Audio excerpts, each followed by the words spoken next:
नमस्कार, India times पर आप सभी का स्वागत है। मैं आपके साथ आदर्श तिवारी और इटावा में कथावाचक से बदसलूकी मामले में इस वक्त एक बड़ी खबर आ रही है। पूरा खेल ही पलट गया। उधर अखिलेश यादव कुछ और ही बोलते रहे और इधर कहानी कुछ और ही निकली। जी हां, कथावाचक संत राम की असली हकीकत निकलकर सामने आ गई है। इस पूरे मामले पर अब कार्रवाई और तेज होती हुई नजर आ रही है। इटावा में कथावाचक से बदसलूकी के बयान पर एक तरफ अखिलेश यादव सिर्फ बयानबाजी करते रहे, दूसरी तरफ योगी सरकार ने कार्रवाई में कोई कसर नहीं छोड़ी है। लेकिन सबसे दिलचस्प बात कि पूरा एंगल ही बदल गया है। खबर तो यहां तक है कि अभी तक पुलिस के पास कोई शिकायत दर्ज कराने के लिए नहीं पहुंचा। भले ही वीडियो वायरल हो रहा है और इसके आधार पर कार्रवाई शुरू कर दी गई है, लेकिन इस पूरे मामले में संत राम की भी असली हकीकत निकलकर सामने आ गई है। देखिए, उत्तर प्रदेश के इटावा जिले में एक कथावाचक के साथ कथित तौर पर की गई बदसलूकी पर समाजवादी पार्टी और विपक्ष आग उगलता नजर आया। वहीं दूसरी तरफ योगी सरकार ने इस पूरे मामले में ताबड़तोड़ कार्रवाई करते हुए स्पष्ट संदेश दे दिया है कि अपराधी कोई भी हो, बख्शा नहीं जाएगा। लेकिन अखिलेश यादव इस पूरे मसले पर भी सियासत करते नजर आ रहे हैं। घटना इटावा जिले के बकेवर थाना क्षेत्र के दांदरपुर गांव की है, जहां भागवत कथा कर रहे कथावाचक मुकुटमणि यादव और उनके साथियों के साथ कथित तौर पर जातीय आधार पर अभद्र व्यवहार किया गया। मीडिया रिपोर्ट्स के अनुसार कथावाचक से उनकी जाति पूछी गई और यादव और अनुसूचित जाति का परिचय मिलने पर कुछ स्थानीय दबंगों ने कथित तौर से उनके बाल काट दिए, नाक रगड़वाई और उनके ऊपर पेशाब छिड़कने जैसे घिनौने अपराध भी किए हैं। यह पूरा मामला जैसे ही निकलकर सामने आया, समाजवादी पार्टी के प्रमुख और पूर्व मुख्यमंत्री अखिलेश यादव ने इसे तुरंत राजनीतिक रंग देते हुए बीजेपी सरकार पर तीखा हमला बोला। उन्होंने अपने एक्स अकाउंट पर पोस्ट करते हुए घटना का पीडीए के अपमान से जोड़ते हुए और योगी सरकार को अल्टीमेटम देते हुए यह तक कह दिया कि अगर 3 दिन में कार्रवाई नहीं हुई तो बड़ा आंदोलन होगा। अखिलेश यादव ने लिखा, यह घटना व्यक्ति की गरिमा और संविधान में मिले सम्मान के खिलाफ है और हम इस अन्याय के खिलाफ सड़कों पर उतरेंगे।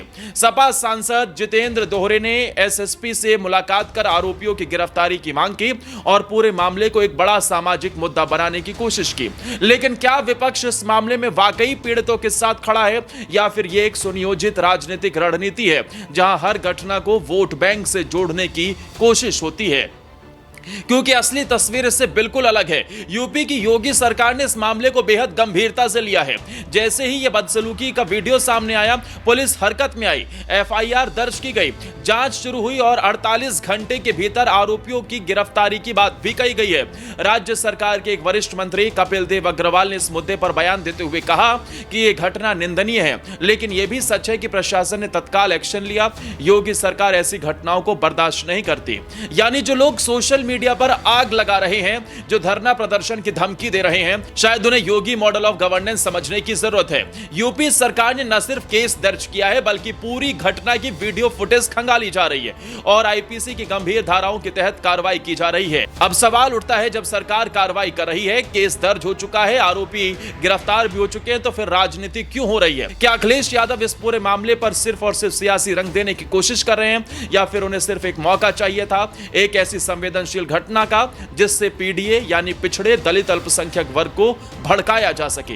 असल में सच्चाई यही है कि समाजवादी पार्टी हो या कोई और विपक्षी दल, इन दिनों हर घटना को एक वोट बैंक हथियार के तौर पर देखने लगी है। लेकिन योगी सरकार ने साफ कर दिया है कि कानून व्यवस्था से कोई समझौता नहीं होगा, चाहे पीड़ित किसी भी जाति का हो या आरोपी किसी भी समुदाय से जुड़े हों। गुनहगार सिर्फ गुनहगार है और उसके लिए जेल ही आखिरी ठिकाना है। आज जिस तरह से विपक्ष इस मुद्दे को हवा दे रहा है, वो यूपी की सामाजिक एकता के लिए खतरनाक है, क्योंकि अगर इस देश में हर विवाद को जाति, धर्म या वोट बैंक से जोड़ा जाएगा तो सबसे ज्यादा नुकसान पीड़ित का ही होगा। हालांकि इस पूरे मामले पर अब एक और एंगल निकलकर सामने आ रहा है, दोनों ही कथावाचकों के बारे में, कि उन्होंने सिर्फ धंधे के तौर पर ही उन्होंने बाकायदा अपनी जाति बदली है, उसके बाद उन्होंने ब्राह्मण धर्म अपनाया है।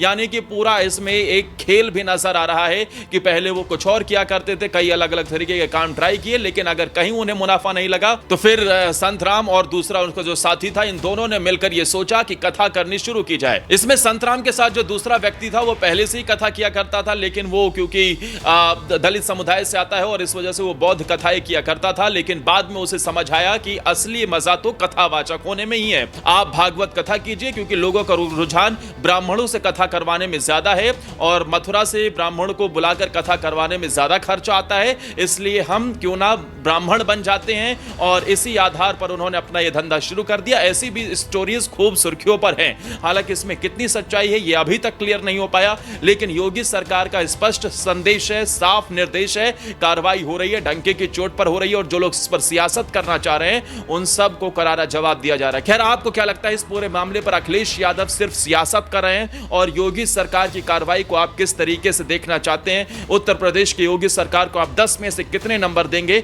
अपनी राय हमें कमेंट बॉक्स में जरूर बताएं। वीडियो पसंद आए तो लाइक और शेयर करें, साथ ही हमारे चैनल को सब्सक्राइब भी करें।